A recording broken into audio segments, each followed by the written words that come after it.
கரை வந்த பிறகே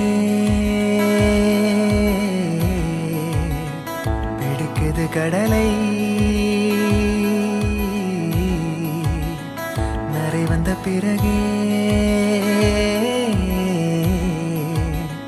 புரியுது உலகை. நேற்றின் இன்பங்கள் யாவும் கூடியே இன்றை இப்போதை அர்த்தமாக்குதே. இன்றின் இப்போதின் இன்பம் யாவுமே